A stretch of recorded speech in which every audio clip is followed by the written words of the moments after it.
Hello, കൊച്ചിയിൽ മഴയൊക്കെ എങ്ങനെയുണ്ട്? കൊച്ചിയിൽ ഭയങ്കര മഴയുണ്ട്. പുറത്തോട്ട് ഇറങ്ങാനേ പറ്റില്ല. ന്യൂനമർദ്ദം എന്നൊക്കെ പറയണ്ട, ആർക്കറിയാം.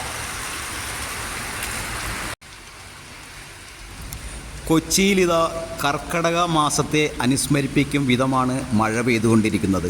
കഴിഞ്ഞ ദിവസം രാത്രിയിൽ തുടങ്ങിയ മഴ ഇപ്പോഴും ഇടവിട്ട് പെയ്തുകൊണ്ടിരിക്കുകയാണ്. റോട്ടിലും എല്ലാം വണ്ടികളെല്ലാം വിരളമായി തന്നെയാണ് ഓടുന്നത്. കൊച്ചി നെടുമ്പാശ്ശേരി എയർപോർട്ട് പരിസരത്തു നിന്നാണ് ഈ വീഡിയോകൾ കാണുന്നത്. അതായത് ആരും പ്രതീക്ഷിക്കാത്ത രീതിയിലാണ് മഴ പെയ്യുന്നത്, അതും കനത്ത മഴ. കഴിഞ്ഞ ദിവസം രാത്രി വൻ ഇടിവെട്ടും മറ്റും ഉണ്ടായി.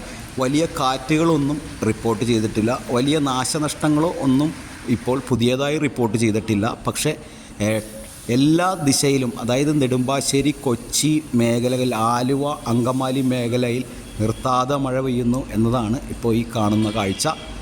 അതിന് പ്രമാണിച്ച് നാഷണൽ ഹൈവേയിൽ തന്നെ വണ്ടികൾ തീരെ കുറവാണ്, തിരക്ക് തീരെ കുറവാണ്, കടകളിൽ തിരക്ക് കുറവാണ്. പല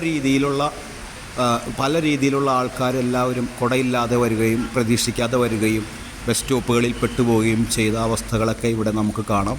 പക്ഷേ പെയ്യുന്ന മഴ നല്ല രീതിയിൽ തന്നെ ആഞ്ഞടിച്ച് തന്നെയാണ് പെയ്യുന്നത്. ഇടിവെട്ടും ചെറുതായി കൂടെയുണ്ട്. വേറെ അനിഷ്ട സംഭവങ്ങളൊന്നും റിപ്പോർട്ട് ചെയ്തിട്ടില്ല.